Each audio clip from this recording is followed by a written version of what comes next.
प्रिय व्यूअर्स, यह Sanskriti IAS YouTube channel का PT think and solve program है। इस प्रोग्राम के अंतर्गत प्रत्येक दिन यूपीएससी और स्टेट पीसीएस से संबंधित 5 प्रश्न व्याख्या सहित उत्तर के साथ दिए जाएंगे। हमें आशा है कि यह प्रोग्राम आपकी तैयारी में मददगार साबित। चलिए शुरू करते हैं आज के अपने प्रश्नों को। पहला प्रश्न ये रहा, खलीफा बंदरगाह पर चीन द्वारा एक गुप्त सैन्य सुविधा केंद्र स्थापित किया गया है। ये बंदरगाह अवस्थित है ओमान, संयुक्त अरब अमीरात, ईरान, मालदीव।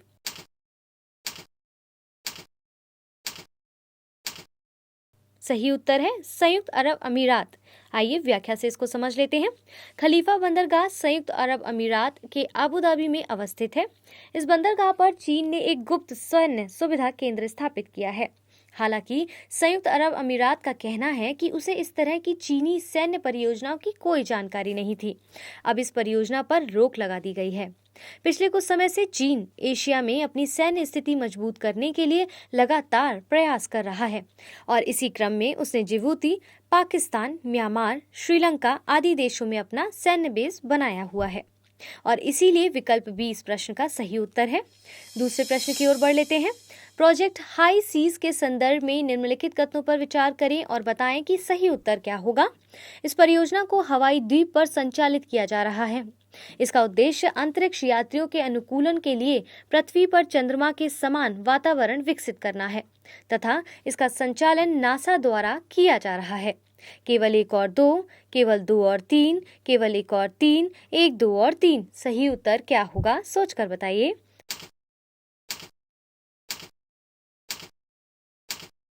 Option C. आइए व्याख्या से थोड़ा इस प्रश्न को समझते हैं। प्रोजेक्ट हाई सीज हवाई द्वीप के मोनोलोआ पर्वत पर संचालित किया जा रहा है। इसका उद्देश्य पृथ्वी पर मंगल ग्रह के समान वातावरण का विकास करना है ताकि मंगल पर जाने वाले अंतरिक्ष यात्रियों में इसके वातावरण के प्रति अनुकूलन विकसित किया जा सके।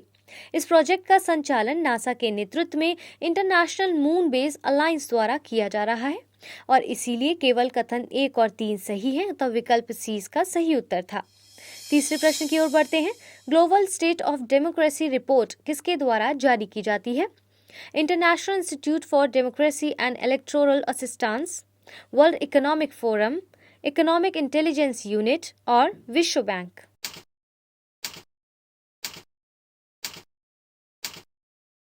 सही उत्तर है option A. Global state of democracy report Sweden की एक संस्था international institute for democracy and electoral assistance द्वारा जारी की जाती है। वर्ष 2021 में जारी की गई रिपोर्ट के अनुसार वर्ष 2020 में विश्व के 20 देश अधिनायकवाद की ओर बढ़े हैं। रिपोर्ट के अनुसार भारत तथा संयुक्त राज्य अमेरिका में लोकतांत्रिक प्रणाली में गिरावट आई है। हालांकि भारत लोकतंत्र की स्थिति के मामले में अभी भी मध्यम वर्ग में बना हुआ है और इसीलिए रिपोर्ट के अनुसार विश्व के 7 देशों ने लोकतंत्र को मजबूत बनाने का प्रयास किया है और इसलिए विकल्प ए इसका सही उत्तर है। चौथे प्रश्न की ओर बढ़ते हैं। निम्नलिखित कथनों पर विचार करिए। सेंट्रल बोर्ड ऑफ ट्रस्टीज कर्मचारी भविष्य निधि संगठन में नीतिगत निर्णय लेने वाला शीर्ष निकाय है। सेंट्रल बोर्ड ऑफ ट्रस्टीज की बैठकों की अध्यक्षता प्रधानमंत्री द्वारा की जाती है।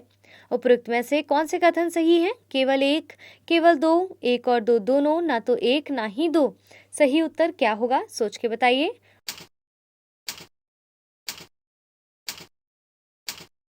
Option A. कर्मचारी भविष्य निधि संगठन यानी कि ईपीएफओ की स्थापना वर्ष 1952 में की गई थी। यह केंद्रीय श्रम एवं रोजगार मंत्रालय के अंतर्गत कार्यरत है। इसका कार्य भविष्य निधि, पेंशन एवं अनिवार्य जीवन बीमा का विनियमन और प्रबंधन करना है।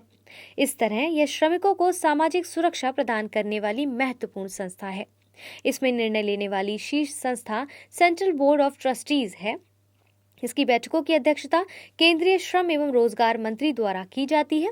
हाल ही में ईपीएफओ ने निवेश संभावनाओं पर त्वरित निर्णय के लिए वित्तीय निवेश एवं अंकेक्षण समिति को निवेश विकल्पों पर निर्णय लेने की छूट प्रदान की है और इस प्रकार से कथन केवल 1 सही है और विकल्प ए इसका सही उत्तर है।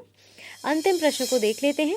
न्यूनतम समर्थन मूल्य एमएसपी के संदर्भ में निम्नलिखित कथनों पर विचार करें। इसकी घोषणा संबंधित फसलों की बुआई से पूर्व की जाती है।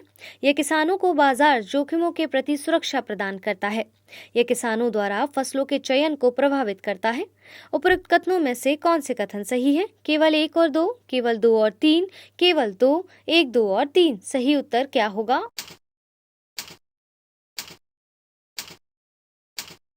Option D.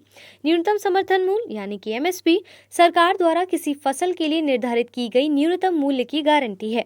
जिस प्रकार किसान अपनी फसल को बेचते हैं, सामान्यतः यह मूल्य फसल उत्पादन लागत का कम से कम 1.5 गुना से अधिक होता है। संबंधित फसल का बाजार मूल्य एमएसपी से नीचे जाने पर सरकार स्वयं उस फसल की खरीद एमएसपी पर करती है। इस तरह यह मूल्य किसानों को बाजार जोखिमों से बचाता है। केंद्र सरकार फसलों की बुआई से पूर्व इसकी घोषणा करती है।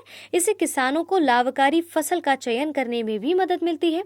एमएसपी की सिफारिश कृषि लागत एवं मूल्य आयोग द्वारा की जाती है, परंतु इस पर अंतिम निर्णय प्रधानमंत्री की अध्यक्षता वाली आर्थिक मामलों की मंत्रिमंडलीय समिति द्वारा लिया जाता है। उल्लेखनीय है कि सरकार कुल उत्पादन को क्रय करने के लिए बाध्य नहीं है और वह कुल उत्पादन के एक सूक्ष्म भाग का ही क्रय करती है। इस तरह उत्पादन का एक बड़ा भाग बाजार के हवाले छोड़ दिया जाता है, जिससे किसानों को वांछित लाभ नहीं मिल पाता है। इसी संदर्भ में किसानों की ये दीर्घकालिक मांग रही है एमएसपी को वैधानिक दर्जा प्रदान किया जाए, जिसके अंतर्गत सरकारों और निजी कंपनियों तथा व्यापारियों पर फसलों को एमएसपी पर क्रय करने की बाध्यता हो। और इसीलिए कथन 1, 2 और 3 सही है, अतः विकल्प डी इसका सही उत्तर होगा।